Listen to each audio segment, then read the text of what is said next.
Hello class 10th students. हम लोग अपना लेसन 2 लॉस्ट स्प्रिंग चैप्टर जो अनीश जैन द्वारा लिखित है उसको पढ़ रहे थे, जिसमें हम 2 स्टोरी हैं। पहली स्टोरी है some time I find in rupee in garbage. कभी कभी हमें गार्बेज में से 1 रुपया मिल जाता है। ये जो एक साहिब आलम लड़की की कहानी जो बांग्लादेश से आया हुआ है और दिल्ली में सीमापुरी नामक स्थान पे आके वो रहने लगा। उसका परिवार वहाँ पे वो लोग टेंट वेंट का घर बना लिए और कूड़े बिनने का काम करते हैं। तो लेखिका साहिब आलम से वहीं मिलती है साहब से और उसी से उसकी बातचीत हो रही है। धीरे धीरे लेखिका कुछ और बच्चों को जान गई है जो साहिब के साथ रहते हैं। तो यहाँ पे आगे हम लोग उसी के आगे कंटिन्यू रखते हैं। तो लेखिका कहती है my acquaintance with the barefoot ragpickers leads me to Seemapuri. मेरा एक्वेंटेंस माने परिचय, बेयरफुट ट्रैक पेपर्स माने नंगे पैर वाले कूड़े बिनने वाले लोग या बच्चों से परिचय जो है वो मुझे सीमापुरी ले गया। अ प्लेस, एक स्थान है, on A periphery of Delhi, जो दिल्ली की सीमा के पास बसा हुआ है। Yet miles away from it, लेकिन लगता है कि दिल्ली से मीलों दूर है। मेटाफॉरिकली उससे ये रूपक में कहती, रूपक में इसलिए क्योंकि जो विकास दिल्ली का हुआ है वो उतना विकास सीमापुरी का नहीं हुआ है। Those who live in there are squatters, यहाँ पर जो लोग रह रहे हैं वो सब अवैध रूप से रह रहे हैं, स्क्वेटर्स हैं। Who came from Bangladesh back in 1971, जो 1971 में बांग्लादेश से यहाँ पे आके बस गए थे।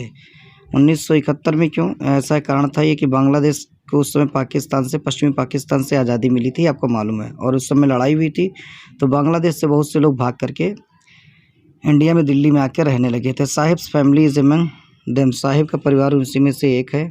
Seemapuri was then the a wilderness, Seemapuri उस समय एक वेस्ट लैंड स्थान हुआ करता था, यानी वहाँ पे जंगल था, कोई स्थायी निवास नहीं था। इट इज स्टिल इज, और लेखक कहती है ये अब भी वैसा ही है। यानी वैसा ही क्या मतलब वहाँ पे विकास आज भी नहीं हुआ। But it is no longer empty, लेकिन यहाँ पे कोई खाली स्थान नहीं बचा हुआ है।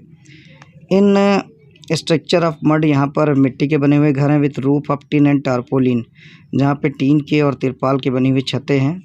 डिवोट ऑफ सीवेज, यहाँ पे कोई शौचालय नहीं है, ड्रेनेज सिस्टम नहीं है। एंड रनिंग वाटर, बहने वाले पानी की कोई व्यवस्था नहीं। लिव 2000 रैग पिकर्स, यहाँ पर करीबन 10,000 कूड़ा बीनने वाले लोग रहते हैं।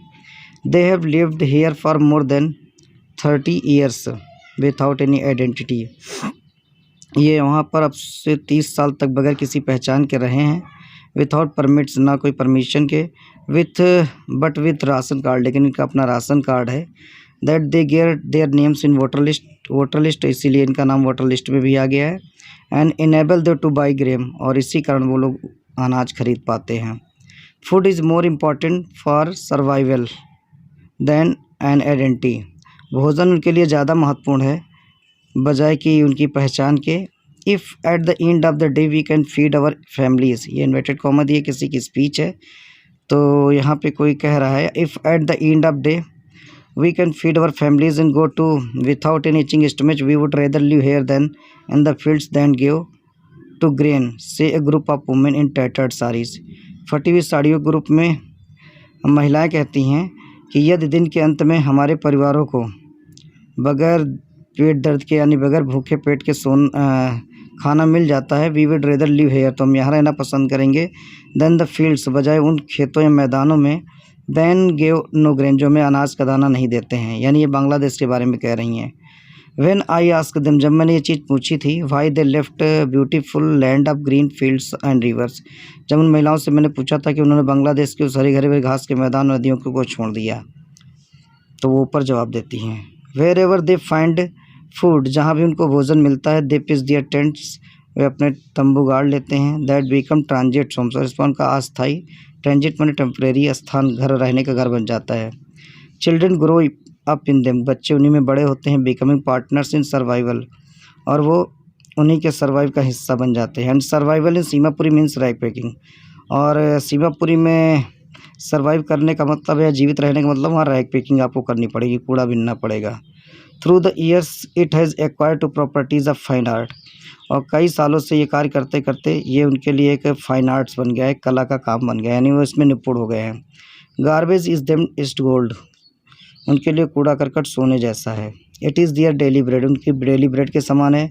अ रूफ ओवर दियर हेड्स, ये उनके लिए छत है। Even if a leaking roof, भले वो चूती हुई छत ही क्यों ना हो।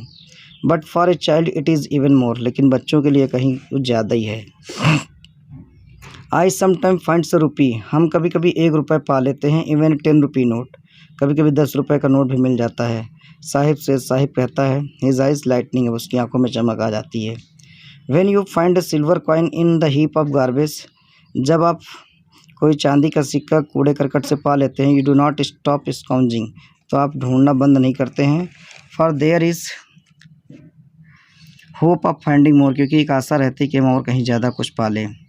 It seems that for children garbage is meaning different from what it meaning to their parents, ऐसा लगता है कि बच्चों के लिए गार्बेज का मतलब कहीं अलग है जो उनके माता पिता के लिए नहीं है, या माता पिता से उन बच्चों का जो गार्बेज में चुनने का, कूड़ा करकट चुनने का काम है, वो उनके लिए अलग है। For the children is wrapped in wonder, क्योंकि बच्चे जो होती हैं आश्चर्य से भरे होते हैं। For the elders it is means of survival, जबकि बड़ों लोगों के लिए ये उनकी जीविका का सहारा है।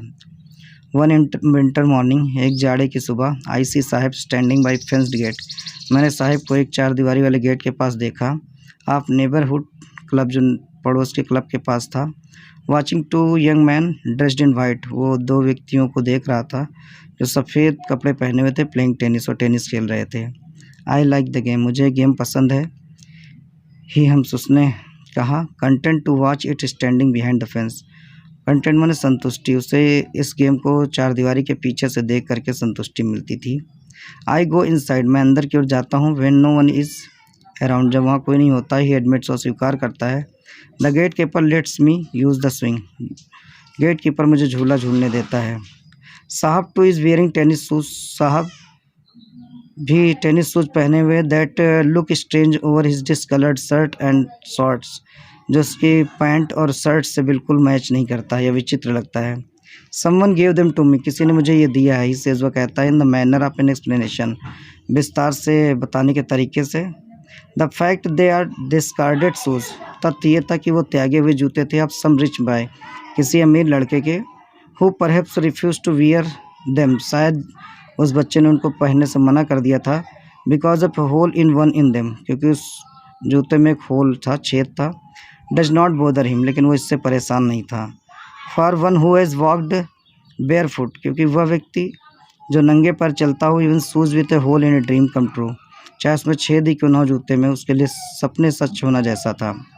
But the game is watching so identity is out of his reach, लेकिन वो गेम खेलना उसके लिए देखने से पहुँच से कहीं बाहर था। दिस मॉर्निंग, इस सुबह, Saheb is on the way to milk booth, Saheb milk booth की ओर जा रहा था। In his hand is a steel canister, उसके हाथ में एक स्टील का कैन था। I now work in a tea stall down, मैं अब एक टी स्टॉल पे काम करता हूँ। द रोड, मैंने रोड पर। ही सेज, उसने कहा। पॉइंटिंग इन द डिस्टेंस, मैंने दूर से इशारा करते हुए, दूर की ओर इशारा करते हुए। I paid 800 rupees and all my meals, मुझे 800 रुपये मिल जाते हैं और भोजन मिल जाता है। Does you like the job, जब मैंने उससे पूछा क्या तुम्हें जॉब पसंद है, I ask. His face I see has lost he the carefree look, मैंने देखा कि उसके चेहरे की जो चिंता मुक्त भाव था वो ख़त्म हो गया। The steel canister seems heavier than the plastic bag, steel canister जो था उससे प्लास्टिक बैग से ज़्यादा भारी लगने लगा। He would carry so lightly over his shoulder, जो अपने वो कंधे पर बहुत हल्के ढंग से लिए हुए था। द बैग वाज हिज, क्योंकि बैग उसका अपना हुआ करता था, यानी कूड़े बिड़ने का बैग का वो मालिक था। The canister belong to the man, जो कैनिस्टर उस आदमी से बिलोंग करता था। ओन्स द टी शॉप, जो चाय के दुकान का मालिक था। Saheb is no longer his own master, क्योंकि साहब उसका अब कोई अपने काम का मालिक नहीं था, बल्कि वह गुलाम बन चुका था। तो इस तरह ये पार्ट 1 आपने देखा। इसमें एक कहानी और है, I want to drive car, Mukesh कहानी, ये हम नेक्स्ट वीडियो में देखेंगे।